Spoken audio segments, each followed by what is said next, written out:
ప్రతిరోజు 1,70,00,000 వ్యూస్ తో తెలుగు వాళ్ళున్న ప్రతి చోటికి దూసుకుపోతున్న ఆదాన్ నెట్వర్క్ లో మీ బ్రాండ్స్ ని మీ వ్యాపారాన్ని ప్రమోట్ చేసుకోవాలనుకుంటున్నారా? అయితే కింద ఉన్న నంబర్ కి కాల్ చేయండి. నమస్తే, వెల్కమ్ టు ఆదాన్.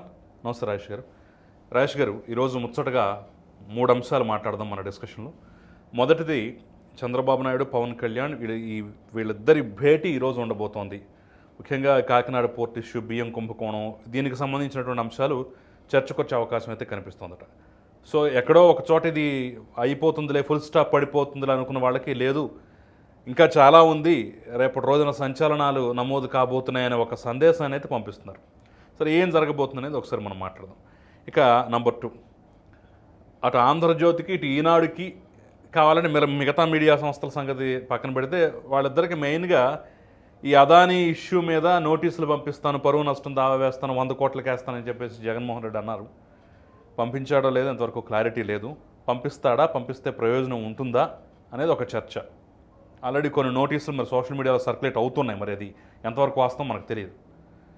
దానివల్ల ప్రయోజనం, వనుగూరే లబ్ధి, దాని గురించి మాట్లాడదాం. ఇక మూడోది విచిత్రమైనటువంటి అంశం, Yogi Vemana university life time achievement అవార్డులు ఇచ్చేటటువంటి కార్యక్రమంలో భాగంగా ఒకటి ఆంధ్రజ్యోతి పూర్వ సంపాదకులైన కె శ్రీనివాస్తో పాటుగా తెలకపల్లి రవికి ప్రకటించారు.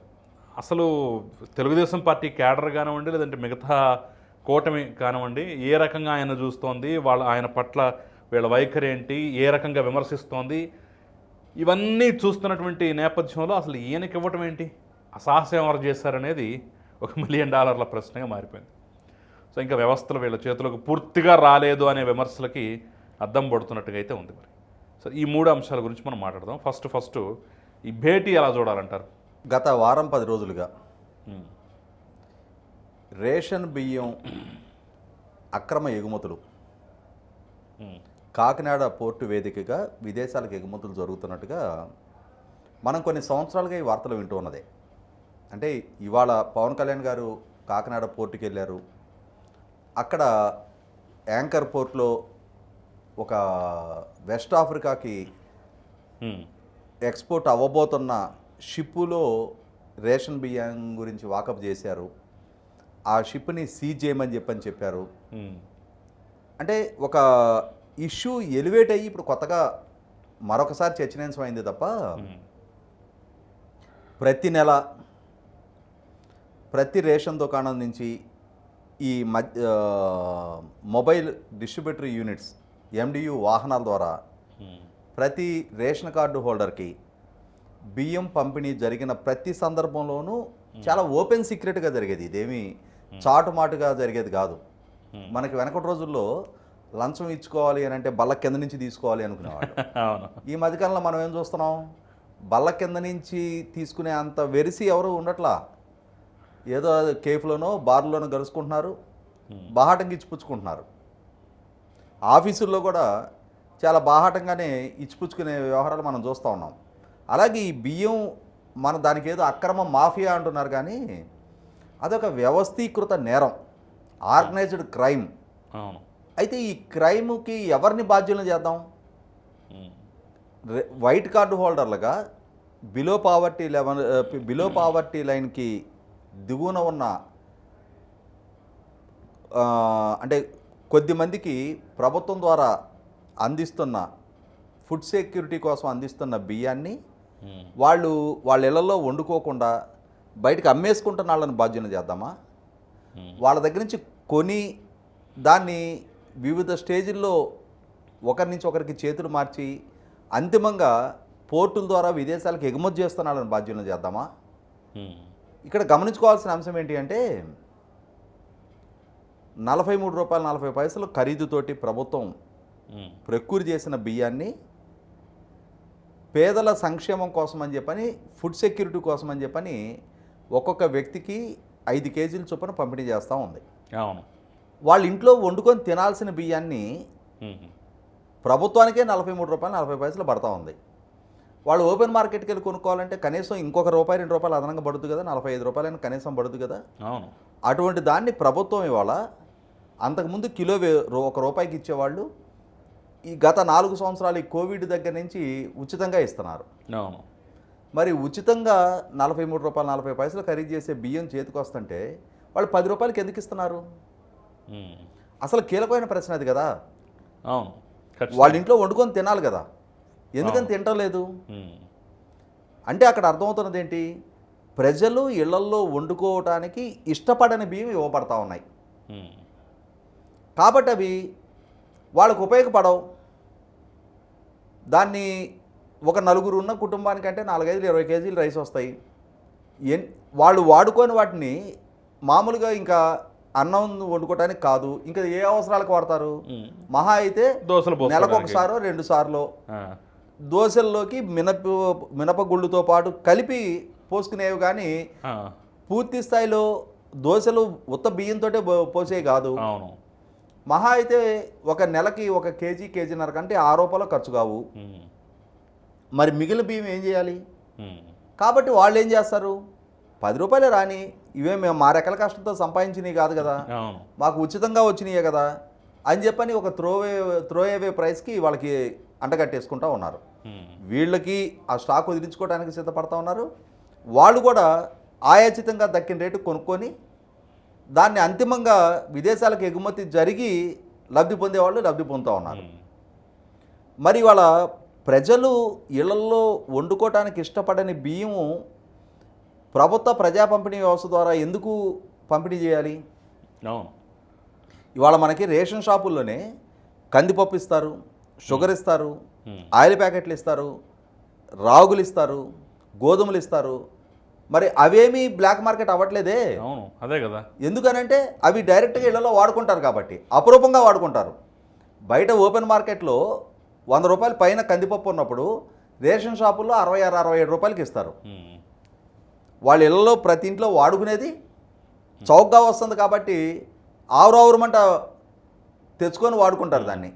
కానీ ఇక్కడ ఆయాచితంగా ఒక్కొక్క వ్యక్తికి 5 కేజీల చొప్పున బియ్యం ఇస్తుంటే ఆ బియ్యాన్ని మాత్రం కాలదనుకుంటా ఉన్నారు. అంటే ఇక్కడ ప్రభుత్వ పాలసీని రీడిఫైన్ చేయాలి. గత ప్రభుత్వం అంటే అంతకు ముందు ఇప్పుడు కూడా మళ్ళీ మొదలెట్టారు అనుకోండి, సంక్రాంతికి, క్రిస్మస్కి, రంజాన్కి కానుకలు ఇస్తారు. వాటిని కూడా ఎవరు బయట అమ్ముకున్న దాఖలాలు లేవు కదా.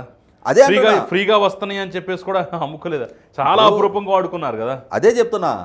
ఇప్పుడు మొట్టమొదట ఈ బియ్యం పంపిణీ విధానాన్ని రీడిఫైన్ చేసి తీరాల్సిన అవసరం ఉంది. ఏం జరగాలి? ప్రజలు దేన్నైతే ఇళ్లలో వండుకుంటారో ఆ బియ్యం సప్లై అయినా చేయాలి. ఇవాళ మనకి ఓపెన్ మార్కెట్కి వెళ్తే 3-4 రకాల బియ్యాలు ఉంటాయి. సహజంగా 40-45 రూపాయల ఖరీదులో ఒక బియ్యం ఉంటుంది. సన్న బియ్యమా? సన్న బియ్యం 50 రూపాయలు పైన ఒక ధర ఉంటుంది. తర్వాత 70 రూపాయల వరకు 60 రూపాయలు చిల్లర ఒక ధర ఉంటుంది. సూపర్ ఫైన్ వెరైటీ 70 రూపాయల పైన కూడా దొరుకుతూ ఉన్నాయి. ఇవి కాక రా రైస్ అని చెప్పని, బ్రౌన్ రైస్ అని చెప్పని, వేరే రకాల ధాన్యాలు కూడా, వేరే రకాల బియ్యం కూడా మనకి బయట లభిస్తూ ఉన్నాయి. అవి సెలెక్టివ్గా ఏదో కొద్దిమంది పిడికెడు మంది వాడుకునేవి అవి. కానీ జనరల్గా ఎవరి ఆర్థిక స్తోమతను బట్టి వాళ్ళు ఈ 4 రకాల బియ్యాల్లో ఏదో ఒకటి కొనుక్కుంటా ఉన్నారు. ప్రభుత్వం ఇచ్చిన వాటిని 10 రూపాయలకు అమ్ముకొని వీళ్ళు ఓపెన్ మార్కెట్కి వెళ్ళి కొనుక్కుంటా ఉన్నారు. మళ్ళీ వాళ్ళ ఇంట్లో ఏదైతే వండుకుంటారో వాటిని తెచ్చుకుంటా ఉన్నారు. మీకు ఇక్కడ ఇంకొక అంశం కూడా, మనకి గ్రామీణ ప్రాంతాల రైతులు కూడా వాళ్ళు వేసేవి ఈ దీనికి పంపిణీ చేసే వడ్లే వేస్తున్నారు, ఆ పంటే వేస్తున్నారు.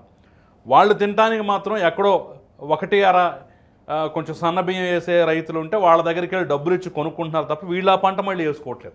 మ్యాక్సిమం ఇప్పుడు మెజారిటీ రైతులు ఎవరో రైతుల గురించి అవసరంలా. నేను 2004లో నేను హైదరాబాద్ షిఫ్ట్ అయ్యే వరకు చాలా అగ్రెసివ్గా వ్యవసాయం చేసేవాడిని. అప్ టు 98-99 వరకు మాకు కృష్ణా డెల్టాలో MTU 2077 అని చెప్పి ఆ వెరైటీ వేసేవాళ్ళం ఎక్కువగా. ఆ వడ్లే పురులు గట్టి కానీ, లేదంటే మొత్తం వచ్చిన పంటని కళాల్లో అమ్మేవాళ్ళు అమ్మంగా ఎక్కువ మంది రైతులు ఇళ్ల ముందు పురులు కట్టి నిలబెట్టుకునేవాళ్ళు, లేదంటే వడ్ల కొట్లు ఉండే వాటిలో నిలబెట్టుకునేవాళ్ళు. మన ఇంటి అవసరాల కోసం అని చెప్పని కొంతమంది పాత్రల్లో దాచుకునేవాళ్ళు, కొంతమంది గంపలను ఉండేవి, అంతెత్తు నిలువెత్తు గంపలు ఉండేవి. ఆ గంపల్లో పోసి, అంటే కొత్త వడ్లు మరాడించుకొని తినడానికి ఆస్కారం ఉండదు, అందుకని కొన్నాళ్ళు నిలవ ఉంచి తర్వాత ఈ లావ్ వెరైటీ 2077 అనేది. ఉమ్. అవే మరలో మిల్లుకు పంపించి మరాడించుకొని అవే తినేవాళ్ళం. ఆ టైంలో 94 తర్వాత కృష్ణా డెల్టాలోని రేపల తాలూకాలో మాకు అటువైపు గ్రామాల్లో బంధుత్వాలు ఉండేవి. ఉమ్. సూపర్ ఫైన్ అని చెప్పని కొత్తగా అక్కడ వంగడం సాగు మొదలైంది. ఉమ్. అది సన్నగా భోజనానికి బాగుండేది. ఉమ్. సో మాకు ఆ బంధుత్వాలు ఉన్న వాళ్ళం ఏం చేసేవాళ్ళం అంటే ఆ గ్రామాల నుంచి తెప్పించుకునేవాళ్ళం తినడానికి. మా Okay. పొలాల్లో బండినివో అమ్మేసుకునేవాళ్ళం, ఆ. ఇళ్లలో మరపట్టించుకోవడానికి అక్కడి నుంచి తెప్పించుకునేవాళ్ళం. అంటే మీ మొద్దొడ్లు వాళ్ళ సన్నబియ్యం. ఆ సన్నబియ్యం సూపర్ ఫైన్. ఉమ్.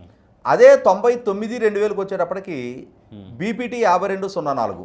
ఉమ్. ఇప్పుడు మనం బాపట్ల వెరైటీ బీపీటీ అంటున్నాం కదా, అవును అవును. అది కొత్తగా ఆవిష్కరణ జరిగింది. ఓకే. అదొక విప్లవాత్మకమైన ఆవిష్కరణ అనమాట. ఉమ్. అప్పటి వరకు ఉన్న వరి వంగడాల కన్నా దిగుబడి పరంగా కానీ అదే ఆహారం నాణ్యత విషయంలో కూడా అంటే ఆ సన్న వెరైటీ ఉమ్. ఒక రెవల్యూషనరీ ఆవిష్కరణ. అది ఉమ్. మొత్తం ఆహారపు అలవాట్లు కూడా మార్చేసింది అది. ఓకే. ఇక ఇప్పుడు మా కృష్ణా డెల్టా ప్రాంతంలో ఈ ముతక ఒడ్లు పండించే రైతే లేడు. ఓకే. ఉమ్. అప్పట్లో 27-28 బస్తాల నుంచి 32-33 బస్తాలు దిగుబడి వస్తే ఆ 2077 చాలా మంచి దిగుబడి కింద చెప్పుకునేవాళ్ళం. ఉమ్. అట్లాంటిది 5204 వచ్చిన తర్వాత 40-45 బస్తాలు అనేది చాలా కామన్గా, అవును. కొంతమందికి 50 బస్తాలు దిగుబడి కూడా వస్తూ ఉంది. అంటే 75 కేజీల బస్తాలు ఒక ఎకరానికి. ఉమ్. ఇవి రావటం మొదలైన తర్వాత గత 20 సంవత్సరాల నుంచి ఈలోపు లైఫ్ స్టైల్స్ మారినాయి, లైఫ్ స్టాండర్డ్స్ మెరుగుపడ్డాయి, ఆదాయ వనరులు పెరిగినాయి. అందరి కుటుంబాల్లో కూడా అంటే ఈ రేషన్ బియ్యం అందుకునే 100 కార్డులు ఉంటే 70-80 కార్డులు వాళ్ళు ఈ సన్నబియ్యానికి అలవాటు పడ్డారు. ఆ నేపథ్యంలో వీటిని అమ్మేసుకుంటా ఉన్నారు. అవును అవును.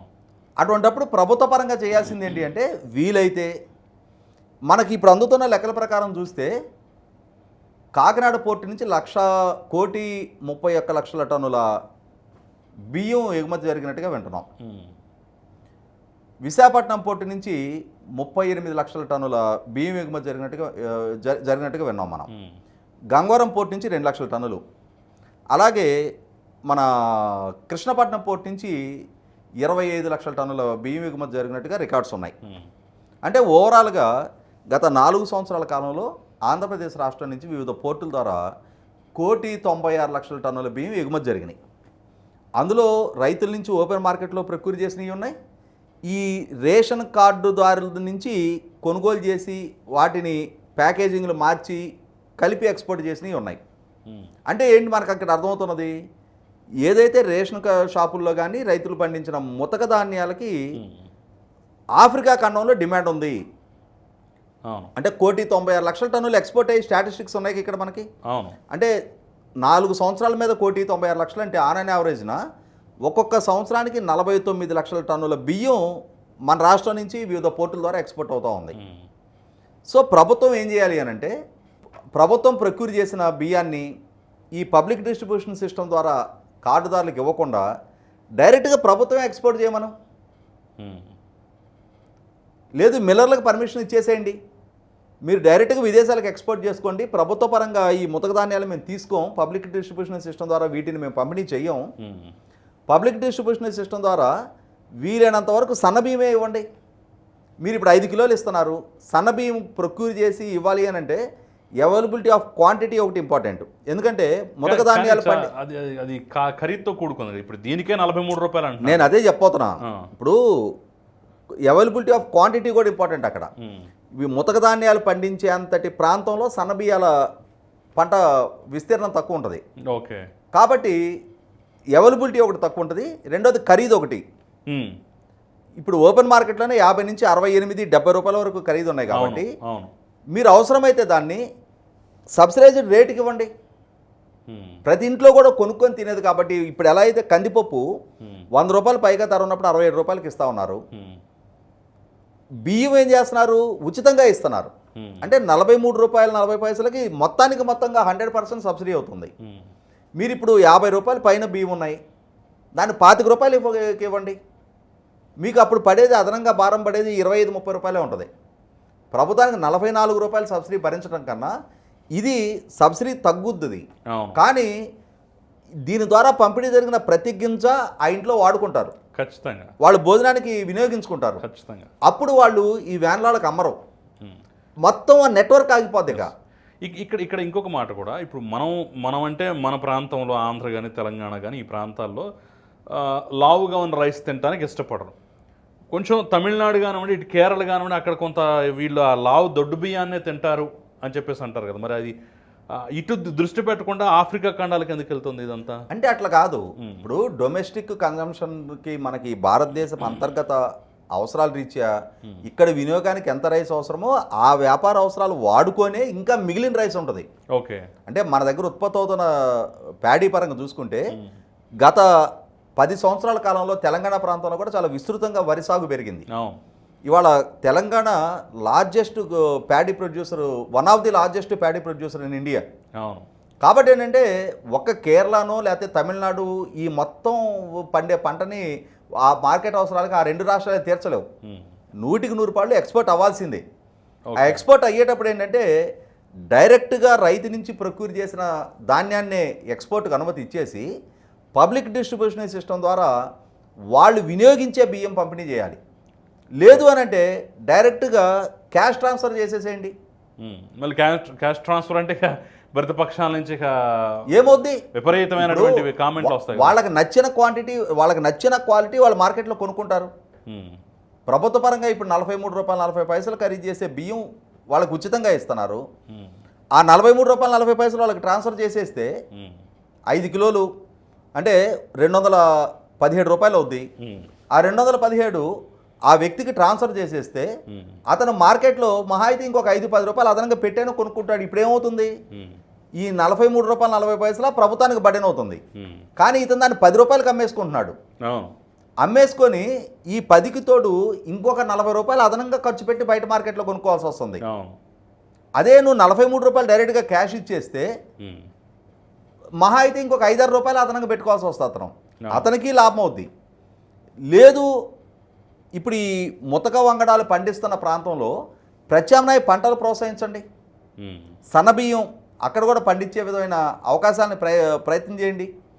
మనకి ఇప్పుడు ఉభయ రాష్ట్రాల్లో కలిపి Marteru, Jagtial, Bapatla 3 rice research centres ఉన్నాయి. వాళ్ళతో మాట్లాడి ఈ ముతక ధాన్యాలు పండుతున్న ప్రాంతాల్లో కూడా సన్న వంగడాలు పండించడానికి ఆస్కారం ఉన్న కొత్త వంగడాలు తెప్పించే విధంగా ప్రయత్నం చేయండి. ఇప్పుడు మనకి రాజేంద్రనగర్ అగ్రికల్చర్ యూనివర్సిటీ కానీ, ఎన్జీ రంగా అగ్రికల్చర్ యూనివర్సిటీ కానీ వాళ్ళతో మాట్లాడి కొత్త పరిశోధనలకు ఆస్కారం కలిగించి కొత్త వంగడాలు సృష్టించి బీపీటీ 5204 ఆవిష్కరణ జరిగిన తర్వాత గత 25 సంవత్సరాలుగా ప్యాడీ కల్టివేషన్లో ఒక రెవల్యూషనరీ చేంజ్ వచ్చింది. ఈల్డ్ పరంగా కానీ ఆదాయాల పరంగా కూడా. అదే సందర్భంలో కన్జంప్షన్ కూడా అట్లాగే మారిపోయింది. ఇప్పుడు దాని తర్వాత ఆ స్థాయిలో ఉన్న వంగడం కొత్తది ఏది రాలేదా? అంటే ఈ మధ్య మరి నేను వ్యవసాయం నుంచి దూరం జరుగున్నా, ఇప్పుడు కొత్త వంగడాలు మరి నేను ఒకసారి ఎంక్వైరీ చేయాలి అది. ఎందుకంటే ఇప్పటికీ మీ మనసులో అదే ఉంది కాబట్టి బహుశా దాని తర్వాత అంత గొప్ప ఆవిష్కరణ అంటే ఇప్పుడు మనకి ఎక్కడ చలామణైనా ఏమవుతుందంటే సన్న వెరైటీని కొత్త ఆవిష్కరణ జరిగినా కూడా తెలంగాణలో బాపట్లలో అంటారు సన్న వంగడాన్ని, మనకు ఆంధ్ర ప్రాంతం అంతా కూడా బీపీటీ అంటాం. అంటే బీపీటీ అంటే బాపట్ల రీసెర్చ్ సెంటర్, జేజీఎల్ అని ఉంటుంది వంగడానికి. అంటే జగిత్యాల రీసెర్చ్ సెంటర్ నుంచి ఆవిష్కరణ జరిగిన వంగడానికి జేజీఎల్ అని అంటారు. మార్టేరు నుంచి ఆవిష్కరణ జరిగిన వంగడానికి ఎంటీయూ అని ఉంటుంది. సో బాపట్ల నుంచి ఆవిష్కరణ జరిగిన ఆ వంగడం మాత్రం ఒక రెవల్యూషనరీ వంగడం. అది ఇప్పటికీ కూడా అదే డామినేట్ చేస్తూ ఉంది. ఏదేమైనా సరే ఇప్పుడు కొన్ని మనం చెప్పుకోవాలి అని అంటే, ఇప్పుడు ఈగల్ అని చెప్పని ఒక వ్యవస్థను తీసుకొచ్చారు. ఆ ఈగల్ అని చెప్పని తీసుకొచ్చిన వ్యవస్థ ద్వారా ఏంటి, గంజాయి సాగు, గంజాయి ప్రాసెసింగు, ట్రాన్స్పోర్టు, సేల్స్ వీటిని నియంత్రించాలి, రాష్ట్రం నుంచి గంజాయి విముక్తి చేయాలని చెప్పని ప్రయత్నం చేస్తూ ఉన్నారు.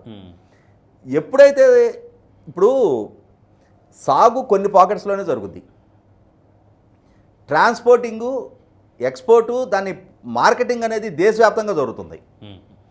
సాగుని నియంత్రించగలిగితే అసలు మిగిలిన మూడింటికి ఆస్కారమే ఉండదుగా. సాగు జరగనివ్వలా, ఇప్పటి వరకు ఆ ప్లాంటేషన్ చేస్తున్న రైతులని మోటివేట్ చేస్తారా, వాళ్ళని భయపెడతారా, చట్ట పరిధిలోకి తీసుకొస్తారా, వాళ్ళ మీద నిఘా పెడతారా?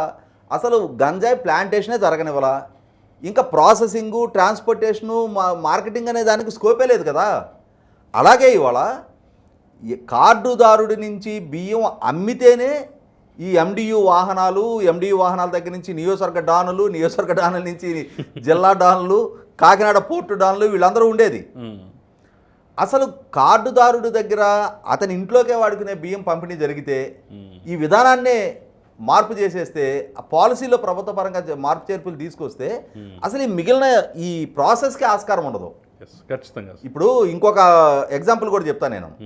మనకి మున్సిపల్ అధికారులు కిరాణా షాపుల మీద దాడులు చేస్తారు. కిరాణా షాపుల మీద, ఫ్రూట్స్ వెండర్స్ మీద, వీళ్ళ మీద 40 మైక్రాన్స్ కన్నా పల్చగా ఉన్న కవర్లని సీజ్ చేస్తూ ఉంటారు, కేసులు రాస్తూ ఉంటారు. వీళ్ళ మీద కేసులు రాయటం ఎందుకు? అసలు తయారు చేసే యూనిట్లను పని చేపిస్తే అయిపోద్ది కదా. ఇప్పుడు యూనిట్లు సెలెక్టివ్గా ఉంటాయి. ఆ కవర్లు తయారు చేసే యూనిట్లను ఐడెంటిఫై చేసి వాళ్ళని ప్రొడక్షన్ జరగనీయకుండా చూస్తే షాపులకు రావుగావి. అలాగే అసలు ఈ అక్రమ రవాణాకి మూలం ఎక్కడ అనేది మనకందరికీ తెలిసిన ఓపెన్ సీక్రెట్. అది దాన్ని కంట్రోల్ చేసే మార్పు చేర్పులు ప్రభుత్వ పరంగా జరిగితే సో ఇప్పుడు ముతక ధాన్యాలు పండిస్తున్న రైతులకు వచ్చేటప్పటికి వచ్చే నష్టం లేదు. ఎందుకంటే ఎక్స్పోర్ట్ వల్ల విదేశాల్లో ఈ వంగడాలకి గిరాకీ ఉందనేది ఇప్పుడు ఈ పోర్టుల ద్వారా ఎక్స్పోర్ట్ అయిన క్వాంటిటీయే మనకు తెలుస్తూ ఉంది. కాబట్టి వాళ్ళకి ఓపెన్ పాలసీలో ఎక్స్పోర్ట్కి ఆస్కారం కలిగించేసి ఇక్కడ మనం కూడా ఒక అంశాన్ని చెప్పాలి. ఇప్పుడు బియ్యం ఎగుమతి చేయటం అనేది నేరం కాదు, కాకపోతే పీడిఎస్ బియ్యాన్ని ఎగుమతి చేయడం మాత్రమే నేరం. టోటల్గా అది కొంత ఇదైపోతుంది. అంటే నేను అదే చెప్తున్నా, అదే పీడిఎస్ బియ్యం వినియోగదారుడు అమ్ముకునే ఆస్కారం లేని బియ్యం వాళ్ళకి అందితే అసలు ఈ మొత్తం వ్యవస్థ కుప్పకూలిపోద్ది. అసలు ఈ మాఫియాకి ఆస్కారమే లేదు. ఇక్కడ జరుగుతున్నది ఏంటి అంటే, మొన్న జూన్ 12 వరకు వైసీపీ శాసనసభ్యులు వాళ్ళ ప్రోత్సాహంతో ఈ వ్యవస్థ నడిచింది.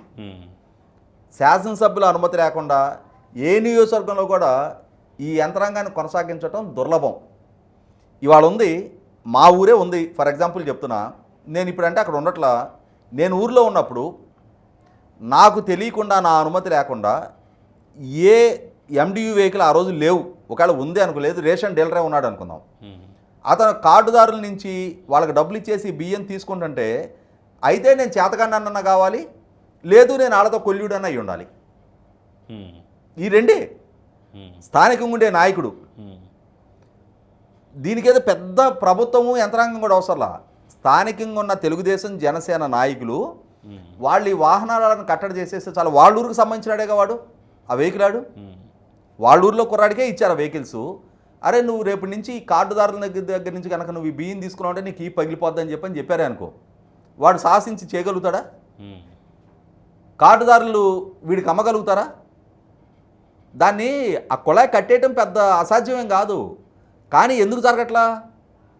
ఆ రోజు వైసీపీ వాళ్ళు, ఇవాళ కూటమి నాయకులు అందరూ కలగలిసి ఆయాచితంగా డబ్బులు వస్తున్నాయి. ఎవడు వాటా వాడు పోగులేసుకొని తింటా ఉన్నారు. కాబట్టి సహకరిస్తూ ఉన్నారు. 6 నెలలు గడిచిన తర్వాత కూడా బియ్యం పోర్టు దాకా వెళ్తున్నాయి అనంటే, వైసీపీ హయాంలో పట్టుబడ్డ బియ్యం కాదు ఇప్పుడు పవన్ కళ్యాణ్ గారు పట్టుకుంది, ఈ ప్రభుత్వం హయాంలో చేరినయే.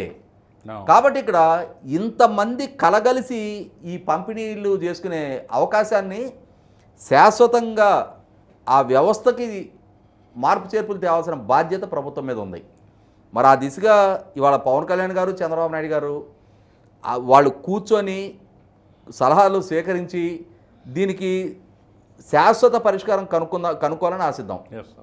అలాగే రెండో టాపిక్లోకి వెళ్తే, ఈ నోటీసులు ఇష్యూ, నేను అటు ఆంధ్రజ్యోతి ఇటు ఈనాడు మీద నోటీసులు పంపిస్తాను, పరువు నష్టం దావా వేస్తాను, 100 కోట్లకి వేస్తానని చెప్పి జగన్మోహన్ రెడ్డి అన్నారు.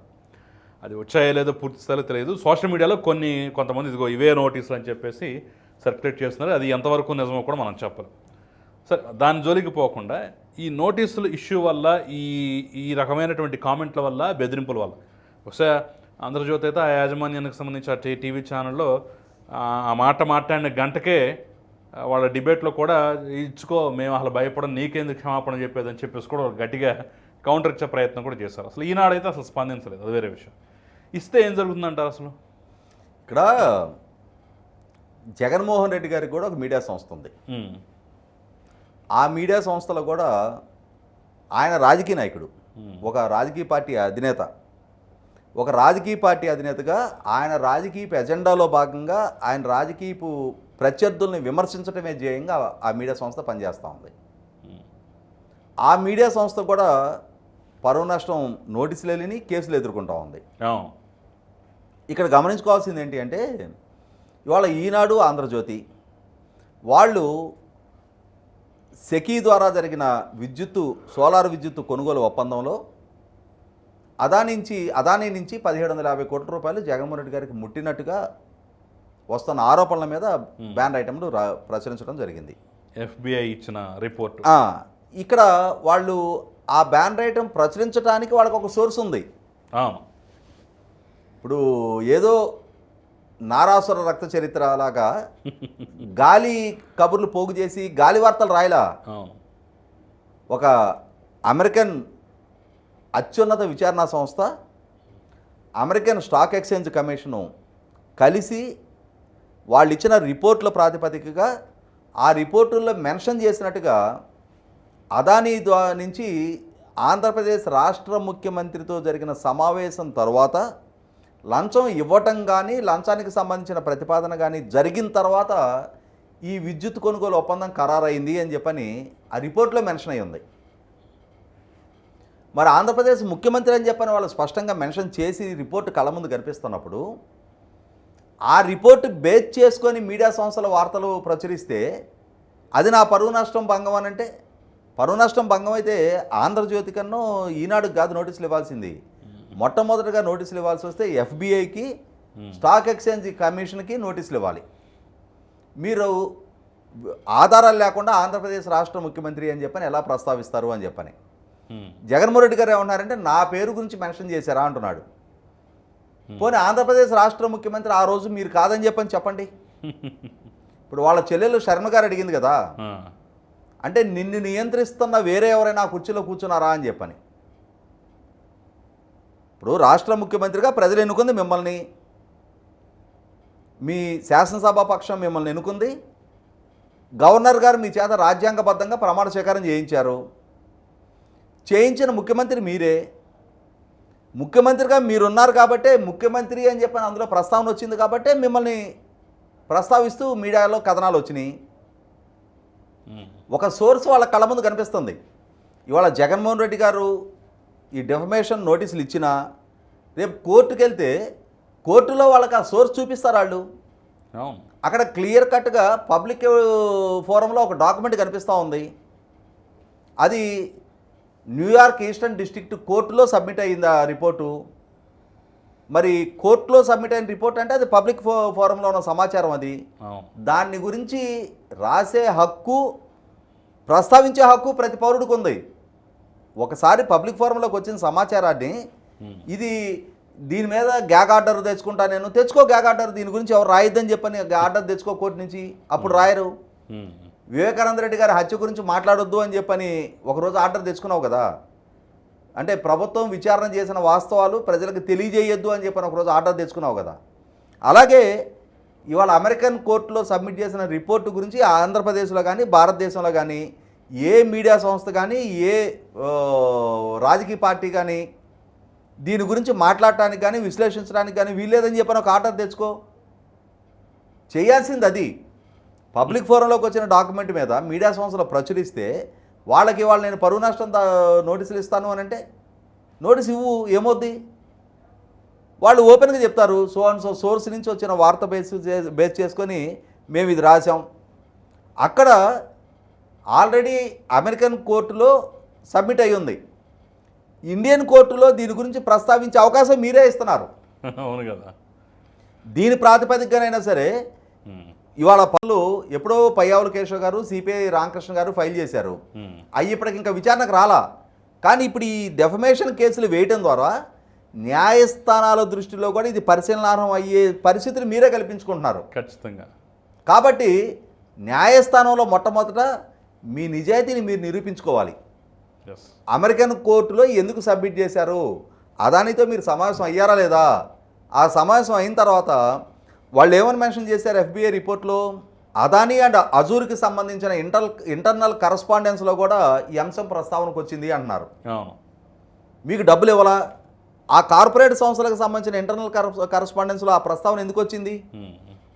వాళ్ళైనా వివరణ ఇవ్వాలి, మీరైనా వివరణ ఇవ్వాలి. మీరు సంజయ్ చెప్పుకునే స్టేజ్లో మీరున్నారు, కానీ మీరు నిలదీసి నేను నిగ్గదీసి అడుగుతా, నేను పరువు నష్టం దావాలు వేస్తానంటే ఇక్కడ అద్దాల మేడలో మీరున్నారు జగన్మోహన్ రెడ్డి గారు, రాళ్ళు ఇసిరే స్టేజ్లో మీరు లేరు. అవును. ఇప్పుడు ఆ అదానికి అజూర్కి మధ్య ఈ లంచం వ్యవహారంలో వాటా గురించే కదా గొడవ వచ్చి విడిపోయింది.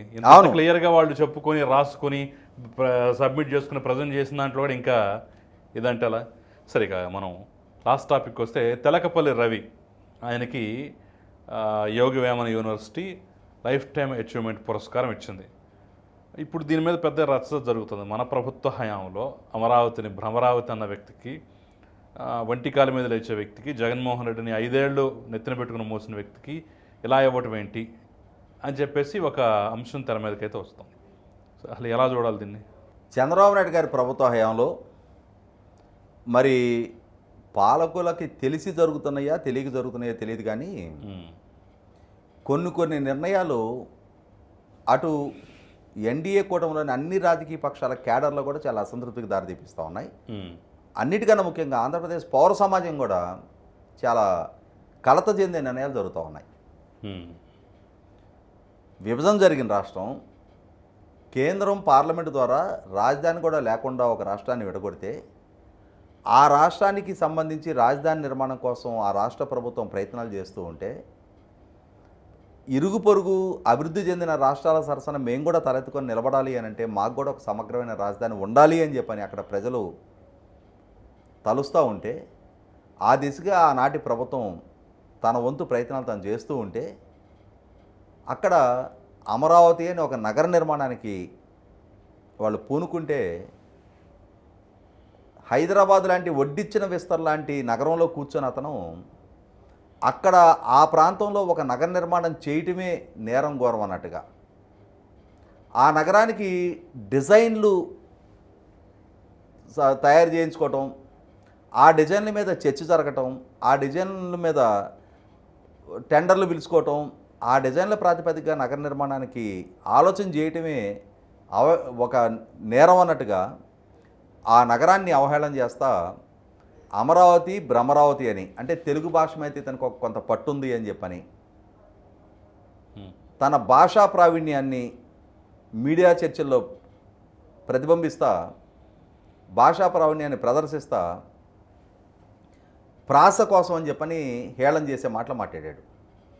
5 కోట్ల మంది ప్రజల భవిష్యత్తుతో ముడిపడి ఉన్న రాజధాని, భవిష్యత్తు తరాలు వలసల్లేని ఉపాధి పొందడానికి ఆస్కారం ఉన్న రాజధాని నిర్మాణాన్ని, ఒక సంపద సృష్టికారకమైన రాజధాని నిర్మాణాన్ని, తమిళనాడుకు ఒక చెన్నై, కర్ణాటక ఒక బెంగళూరు, తెలంగాణకు ఒక హైదరాబాద్ లాంటి ఒక సమగ్ర నగర నిర్మాణాన్ని సంకల్పించుకుంటున్న 5 కోట్ల మంది ప్రజల ఆకాంక్షల్ని అవహేళన చేస్తూ అమరావతి భ్రమరావతి అని చెప్పని వ్యాఖ్య చేసిందే కాక, ఈ వ్యాఖ్య చేసిన మొట్టమొదటి వ్యక్తి నేనే అని చెప్పని కూడా చాలా బాహాటంగా మీడియాలోనే తాను ఆ విధంగా తాను కీర్తింపజేసుకున్నాడు, తాను శ్లాఘించుకున్నాడు.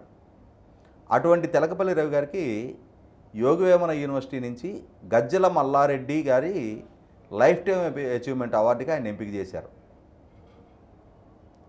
ఏదో ప్రైవేట్ యూనివర్సిటీయో లేదు ఇంకేదో సంస్థో ఆ విధమైన బిరుదులు ఇస్తున్నారంటే అర్థం ఉంది. కానీ ప్రభుత్వ యూనివర్సిటీ, ఆ యూనివర్సిటీ కోట్ల మంది ప్రజల మనోభావాలను గాయపరిచిన వ్యక్తికి ఒక డాక్టరేట్ ప్రదానం లైఫ్ టైమ్ అచీవ్మెంట్ అవార్డు ఇస్తుంటే నవ్విపోదురు కాక నాకేటి సిగ్గు అన్నట్టుగా ఇవాళ,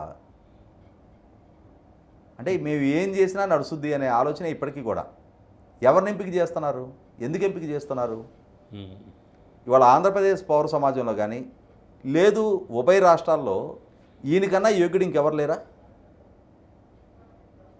ఇవాళ అసలు వాళ్ళు ఏ విధంగా ప్రకటిస్తారు ఆయన్ని?